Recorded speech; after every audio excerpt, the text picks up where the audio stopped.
Your eyes on the times, you walk ready to speak up. But with so many problems, you're exhausted trying to keep up. This is the Church Politics Podcast, where you can get political commentary from a biblical worldview.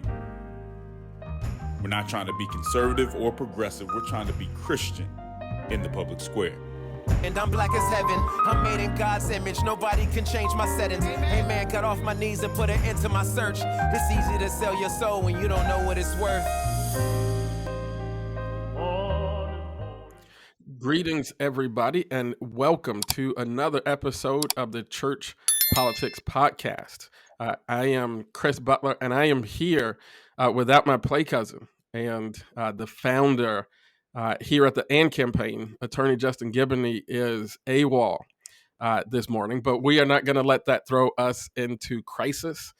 We are going to try to hold it together and see if we can still move this forward, and hopefully Justin will be back in the chair next week. Y'all pray for him. But still, you can grab your Bible, get your mind right, and prepare to think not like a Democrat, not like a Republican, but like a Christian. As usual, I want to start us with some scripture. In Matthew chapter 25, verses 34 through 40, these are the words of Jesus. The king will say to those at his right, "Come, you who are blessed of my Father, inherit the kingdom prepared for you from the foundation of the world. For I was hungry, and you gave me something to eat. I was thirsty, and you gave me something to drink. I was a stranger, and you took me in. I was naked, and you clothed me. I was sick, and you took care of me. I was in prison, and you visited me." The righteous will say to him, "Lord, when did we see you hungry and feed you, or thirsty and give you something to drink? And when did we see you a stranger and take you in, or without clothes and clothe you? And when did we see you sick or in prison and visit you?" And the king will answer them, "Truly, I tell you, whatever you did for one of the least of these, my brothers and sisters of mine, you did for me." Well, I'm excited this morning to have a guest with us on the Church Politics Podcast who runs an organization that is living this mission that we hear from Christ there in Matthew chapter 25. The organization is called Prison Fellowship, and we are just honored to have with us today the president and CEO of that organization, Heather Rice-Minus. Heather, thank you for coming on the Church Politics Podcast. It is absolutely my pleasure, Chris. Thank you for having me. So you came recently into the role as president and CEO. So tell us a little bit about Prison Fellowship, the ministry organization, what you are doing, and your kind of road to this position, because this is not the first position you've had with Prison Fellowship. That's right. So Prison Fellowship, largest Christian nonprofit serving people impacted by incarceration. We do that through direct faith-based programming in prisons. We also train wardens on how to promote human dignity and be transformational leaders inside prison. So really a bottom-up and top-down approach to changing prison culture. We serve families impacted by incarceration through Prison Fellowship Angel Tree. And then finally, we also advocate for justice reform from a biblical worldview.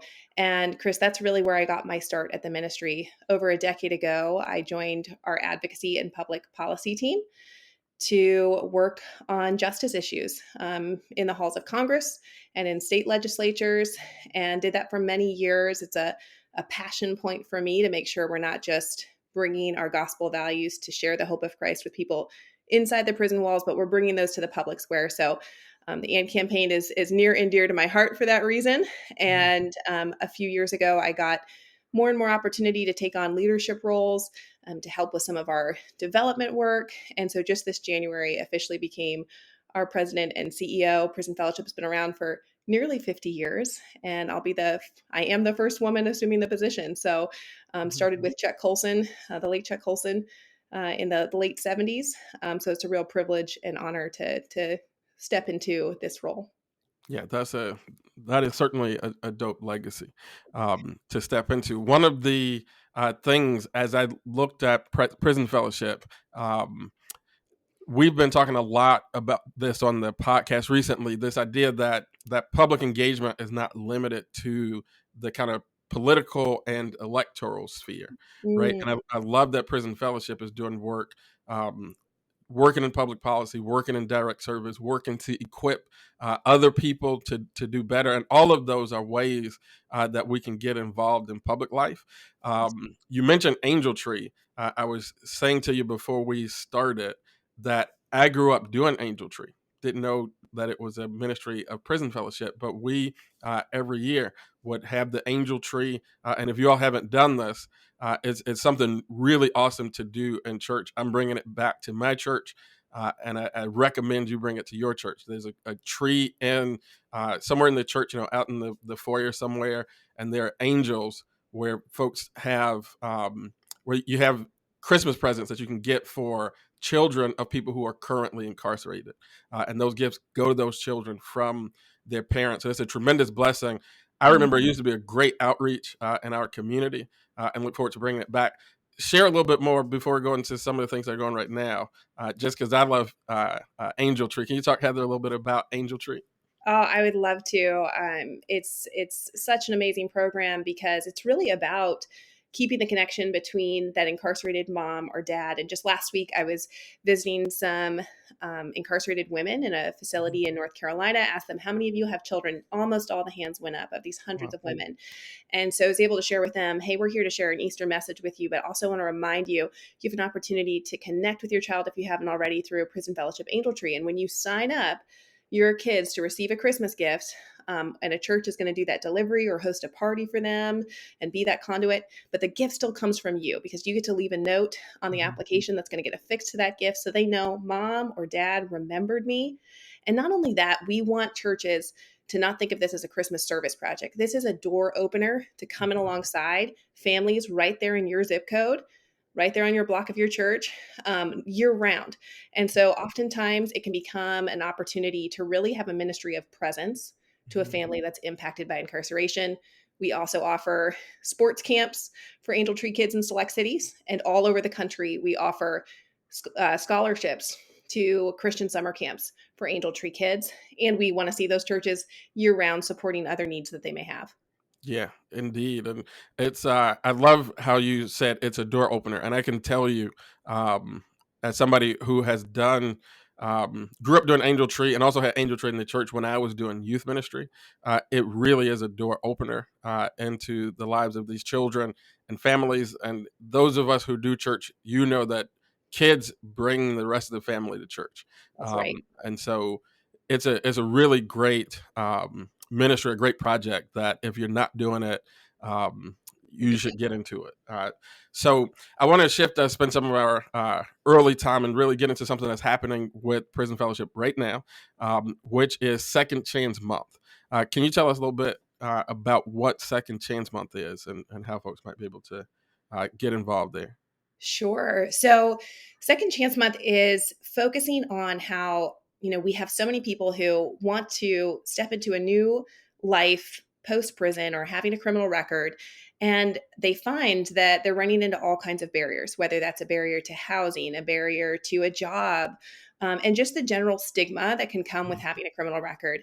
And so, this is something Prison Fellowship obviously cares a lot about. We don't want to just equip people to live a new life while they're in prison and then say, too bad when you get out, when you face all of these barriers. And so we started a public awareness campaign around this concept of second chances. And as believers, we have a God of second chances. We've all experienced a second chance if we've stepped into following Jesus. And so let's extend one to those who are trying to start fresh, having a criminal record. And so I remember in 2017, Chris, we were chatting with our marketing team and said, let's, declare April Second Chance Month. They said, can we just do that? Can we declare a month? And I said, well, let's sure give it a shot. Yeah. And here we are all these years later, and it's really taken on a life of its own. We've had administrations, across all of these years declare April Second Chance Month. President Biden just came out with a proclamation a few days ago declaring April a Second Chance Month in 2024. We've had governors from both sides of the aisle all over the country. Majority of governors have done it. And then we do all sorts of things throughout the month to raise awareness. And it's not just during April, it's throughout the year, but particularly during April, We're asking churches to host Second Chance Sundays and really talk about this from the pulpit, talk about the importance of being a welcoming community for people with a criminal record or returning citizens, if you will.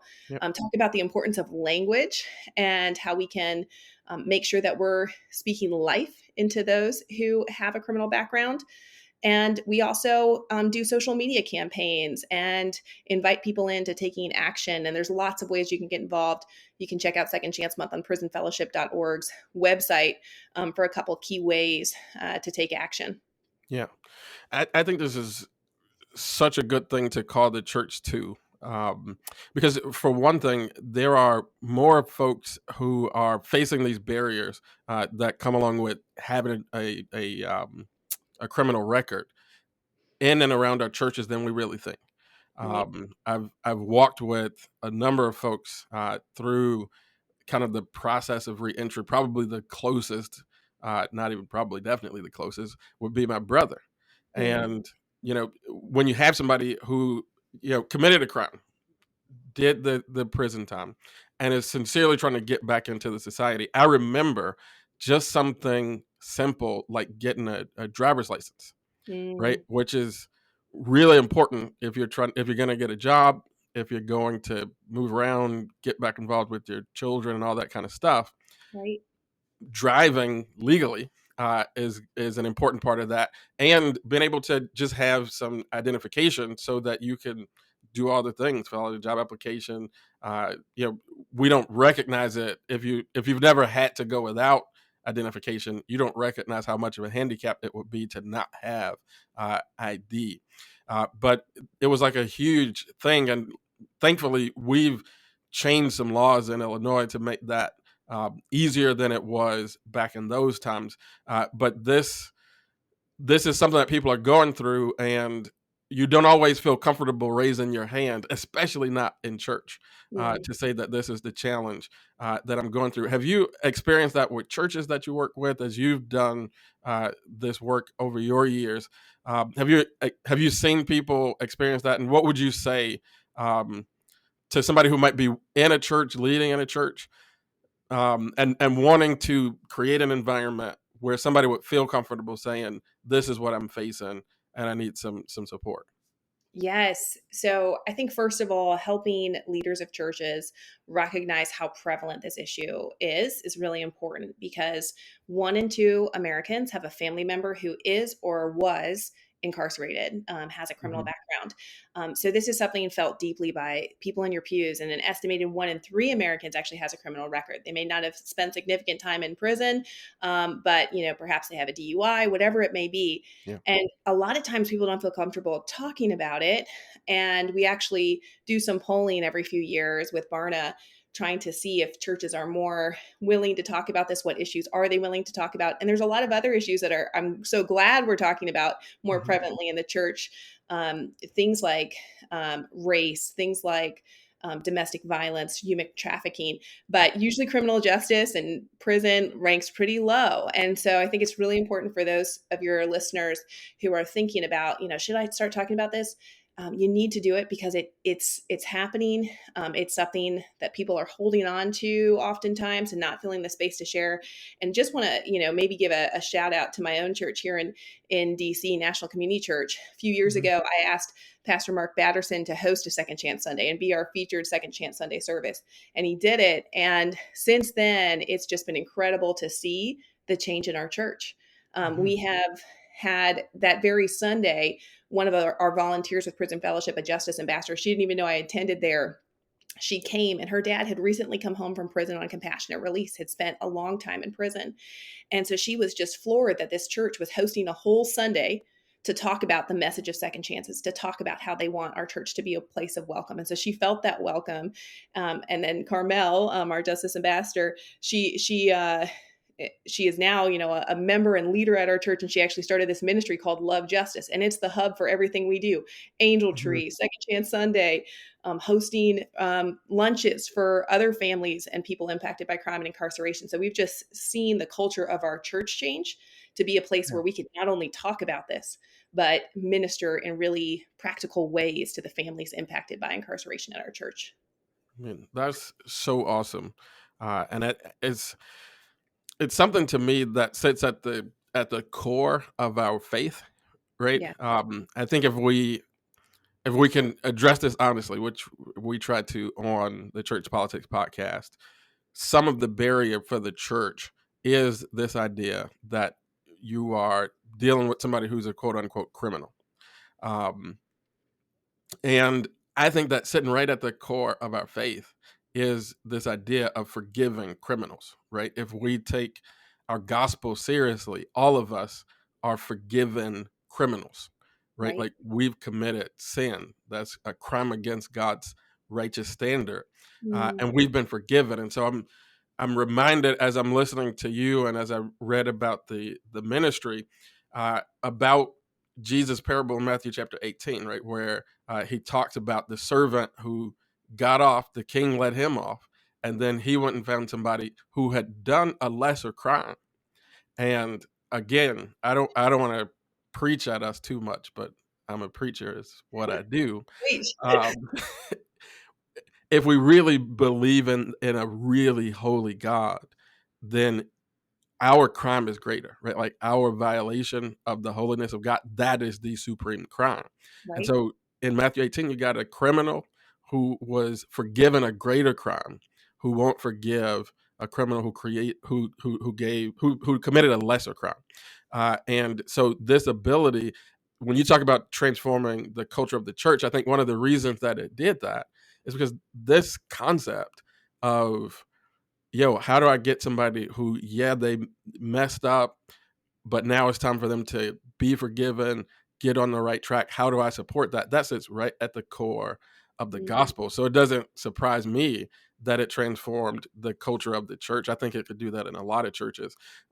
What do you say though, when you have those moments, which I'm sure you do, where somebody's opening up to you and actually expressing this difficulty of how do I try to take my church, which in a lot of places, church is, you know, uh, high society, even in neighborhoods where the neighborhood is not high society, within even that neighborhood, the church is supposed to be the place where the good people are. And sometimes people struggle with how do I then turn around and say, yeah, let's get folks coming out of prison and bring them here and love them. What do you say to folks who are facing that tension, which I don't think should be a tension, but some folks face it? How do you talk to folks in that situation?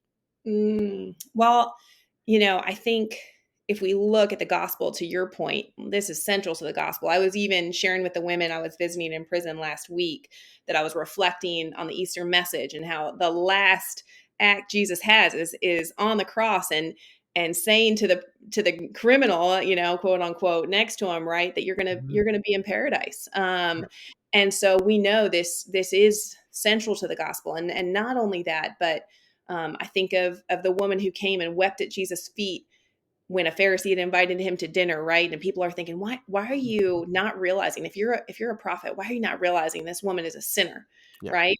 And Jesus says, tells the parable about the debtor, and the one with a greater debt is the one who loves most. And Mhm. so I actually think I just want our church leaders to be inspired by Jesus's own words in this context, because those who have had a greater debt forgiven actually probably know something about grace. We Mhm. may, for those of us who haven't hit that rock bottom, may dismiss, may miss. And so when we live in community with those and when we invite them to actually share what God has done in their lives, we are going to be blessed. Our faith communities, our churches are going to be more vibrant for it. And so I would just encourage those who are a little bit leery, start talking with people. Say, have you ever known anyone who's been affected by this? And you're going to be surprised. If you haven't Mhm. opened up that conversation privately with your team, with your key leaders, you're going to be surprised if you make the space to do that. Hey, I'm thinking about this. I'm thinking about what, Jesus said in these contexts. Is this something that's affected your everyday life? You're going to be surprised by the people who say yes and the people who have pain and stigma that they are so ready to let go of if you'll make the space for it. Wow. That's so good. Um, you mentioned that last act of Jesus on the cross, and I didn't know if I was going to talk about this on this podcast, but my that same brother that I Mm, mentioned earlier, yeah. years later, died in a car accident, and that's the text I preached at his funeral. Wow. And it was it helped people in my church and in my family when I preached that sermon, because even all those years later, people were at first a little bit aghast that you would take the text of the criminal to preach somebody's eulogy, Right. but that's the gospel, and that is the I guess that's the other thing that I would say to folks, like if you're dealing with that tension, trust the gospel, right? Like the gospel has the power to radically transform people. And if you believe that you are still what you were before you received the gospel, then you you haven't appreciated the full extent of the gospel. And if you appreciate the full extent of the gospel, you know that no matter where somebody has been and what they've done, they are not beyond the reach of the transformative power of the gospel of Jesus. Um, so Preach. yeah, I really appreciate you bringing that forward. Yes. Um, so this is the Church Politics Podcast, and I know that Prison Fellowship also works in the advocacy space. That's where you came into the ministry. Um, can you talk a little bit about the kind of policy landscape these days? Mhm. I've been close with people, and I do know, right, like in Illinois, we did some meaningful things in terms of making it easier for folks to get ID in our state. But I'm not an expert in this policy area. So can you give us a little bit of a snapshot of the sort of policy landscape as it stands right now? Sure. So, I think this is an issue that is unusual in that it has, in my tenure at Prison Fellowship for over a decade, mostly working in the public policy space, it has brought together unlikely bedfellows, if you will, Mhm. people from the right and left working on justice reforms.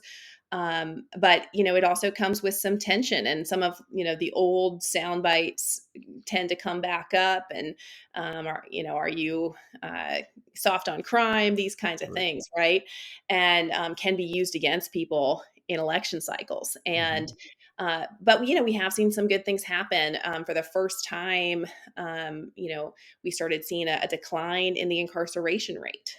But when there are moments of high crime, and particularly homicide, spiking in particular cities and that kind of thing, we can see people say, "Oh, it's because of these other reforms that we've passed."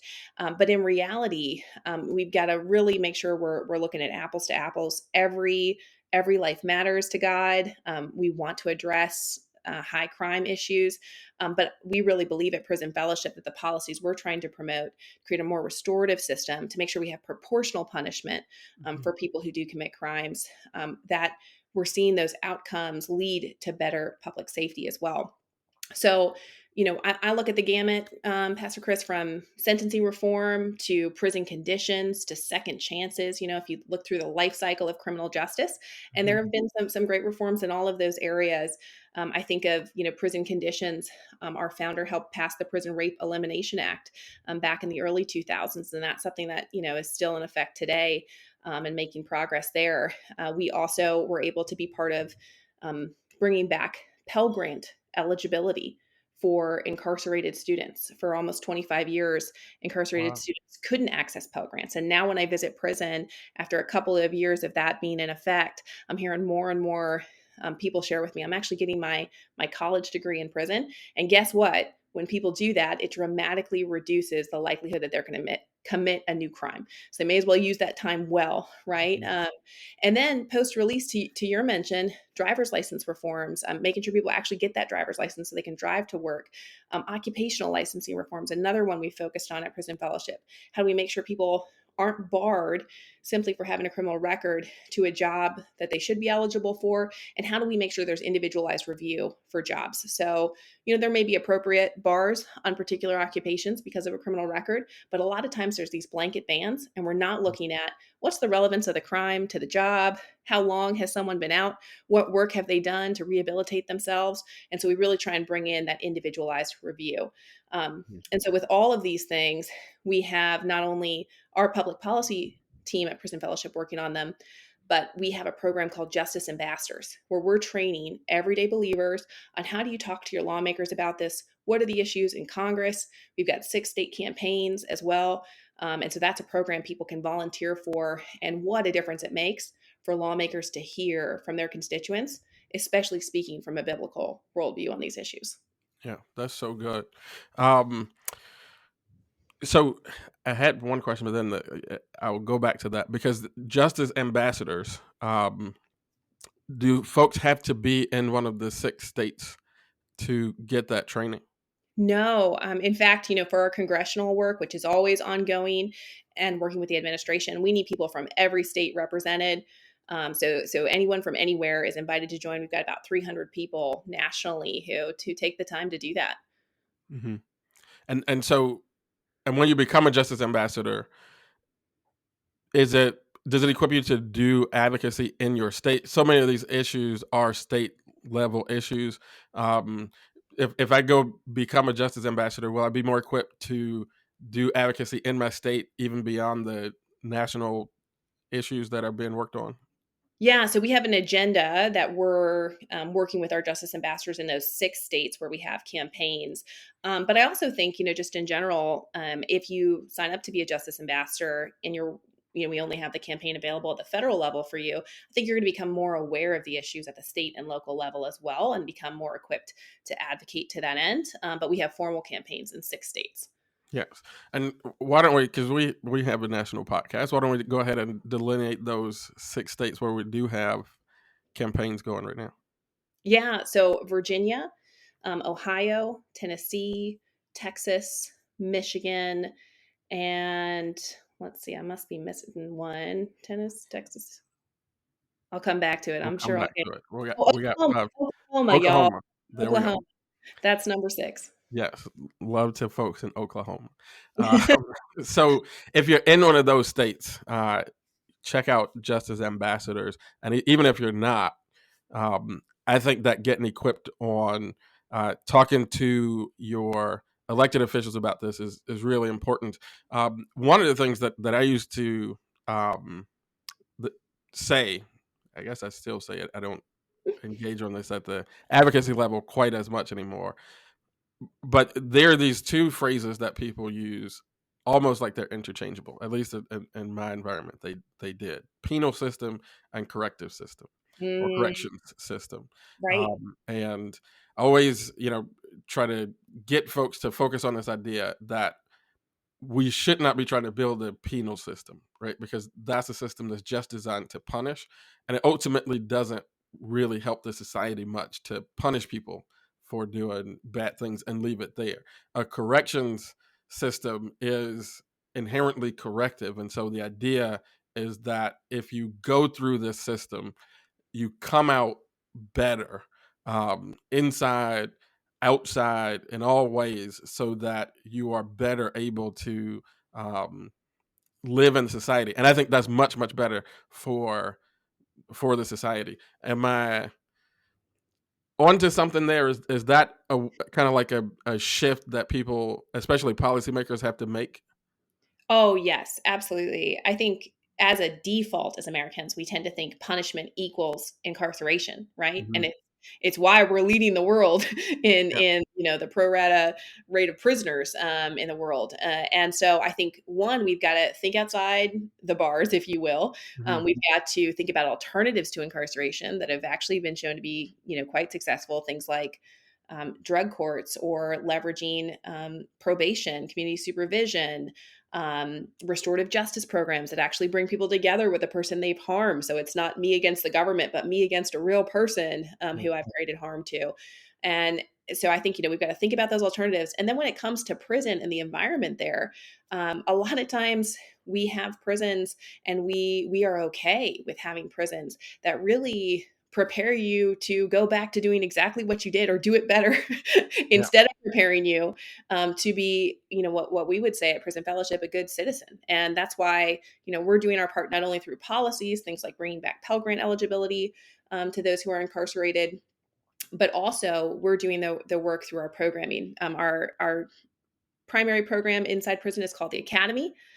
Some of the programs we have across the country, about 40 of them, are residential, where people live together in the program, a cohort based program, and they're learning the values of good citizenship, things like integrity and community and restoration. And I'll tell you what, I have never seen transparency and Mhm. community like I have seen when I have visited these prison fellowship academies. It's amazing. And for those who are believers, you don't have to be a Christian to join the program. But for those who are, their faith is on fire.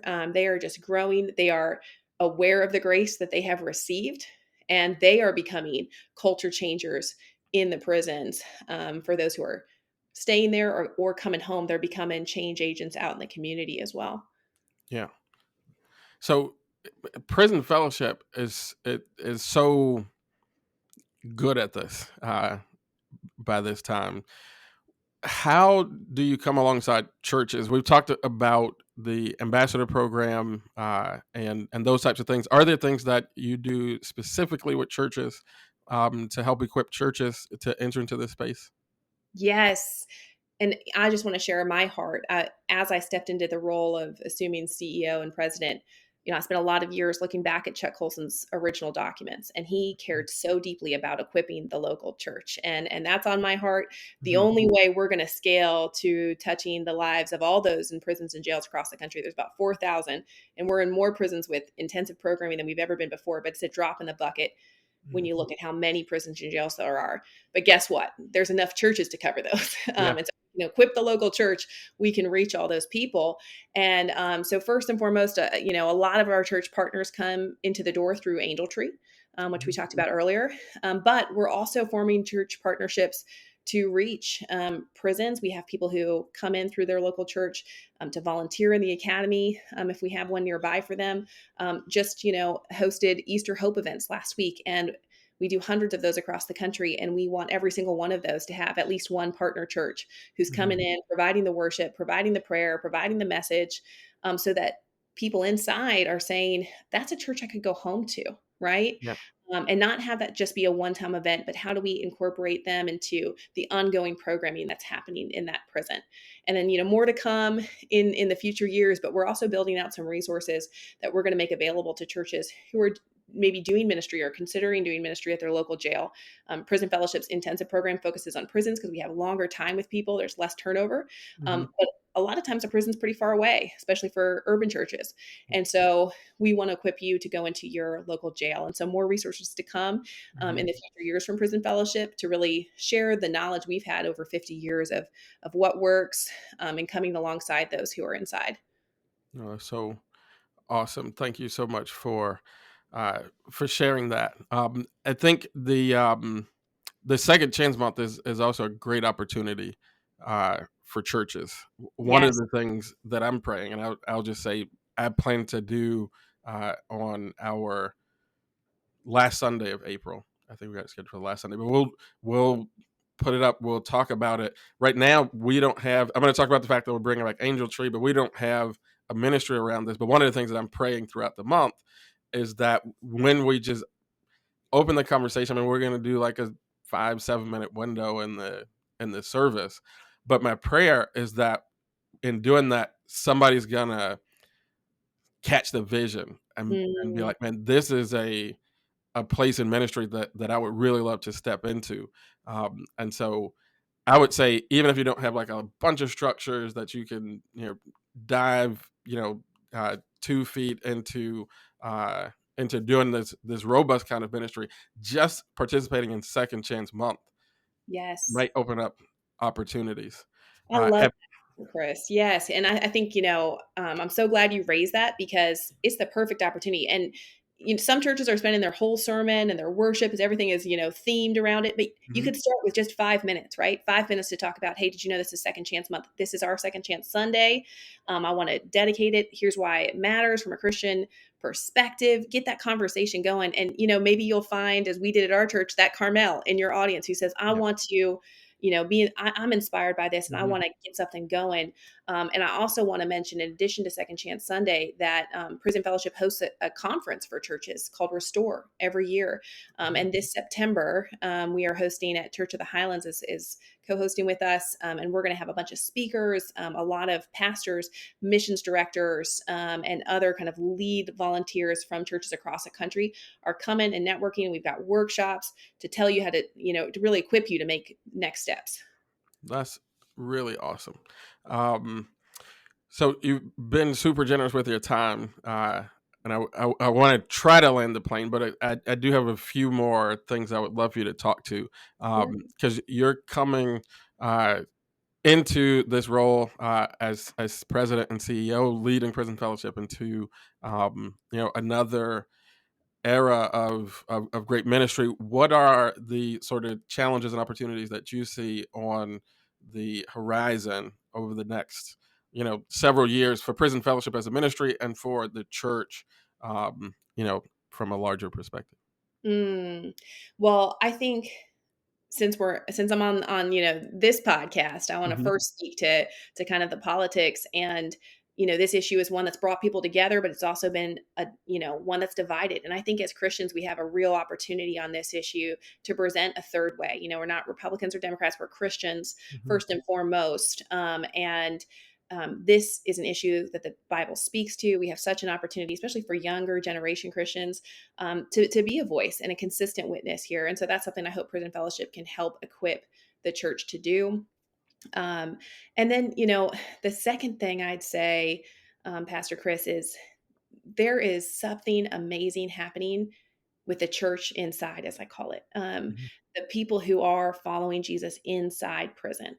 Yeah. And yeah, I think a lot of times we think when we're going into prison, if we do actually take that step to do it, which, a lot of people, haven't had that chance yet, but know it's something they're called to do. But when we go, we tend to think, I'm going to bring Jesus into prison. And when you get there, you will be surprised and shocked to find he is alive and well. Yeah. And Hmm. a lot of times, the people who are really bringing about change in their prison are the believers who are already there, and they're incredible evangelists, and they're incredible change makers. And so I just have such a passion for bringing the local church in proximity to the church inside, Hmm. because there is revival happening, and I think that something amazing can happen when that proximity happens, and we are going to see not only revival inside prisons, but I think the outside church is going to be revived by seeing those who love much, those who have had a great debt paid Hmm. by their Savior, when they come into relationship together,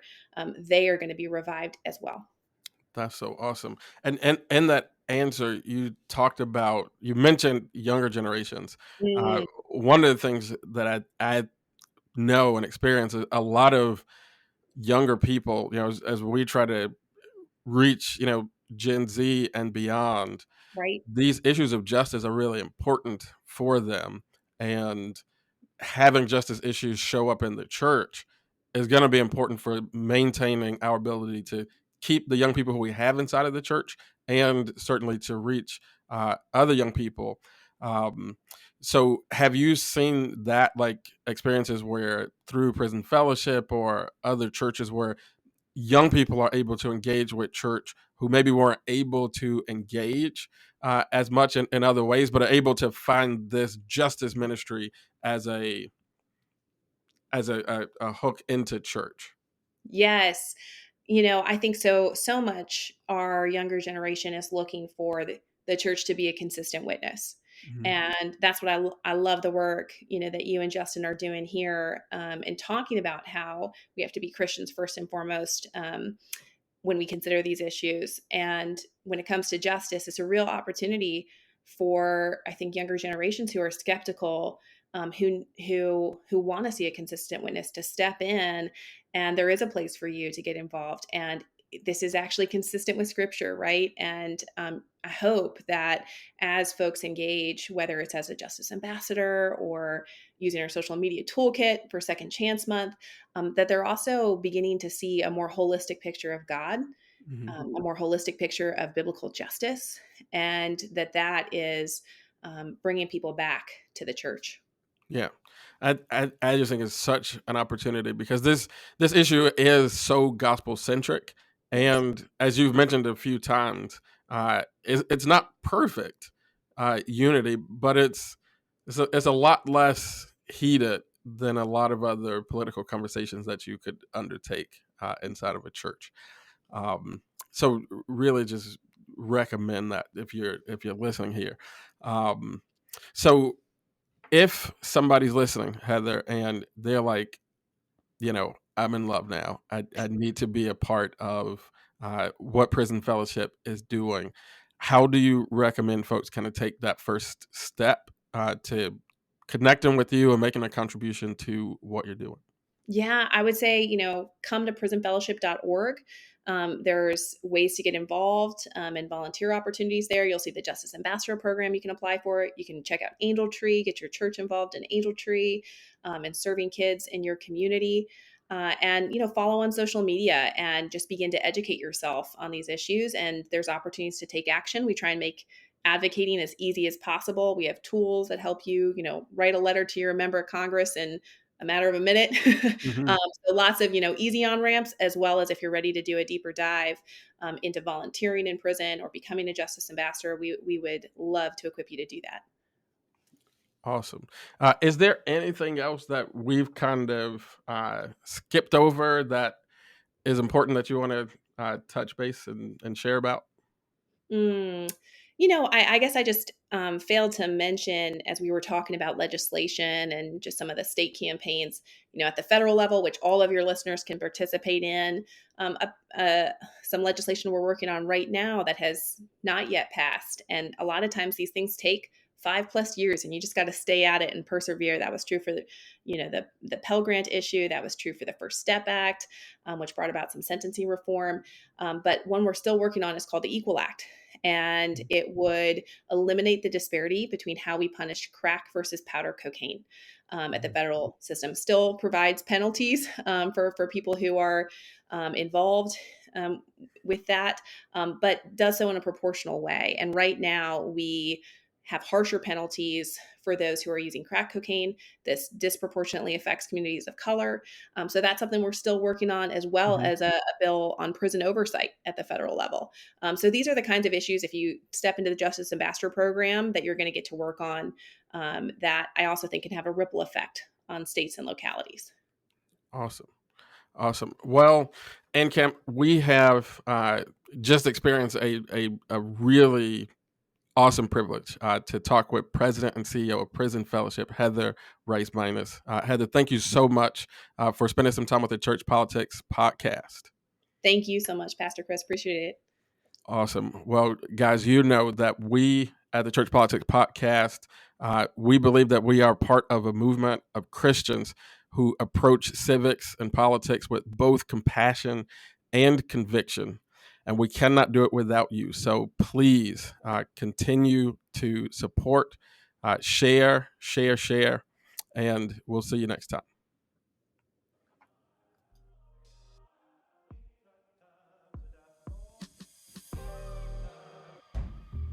Dear Lord, pay for my sins, Lord. I'm black as heaven. Amen.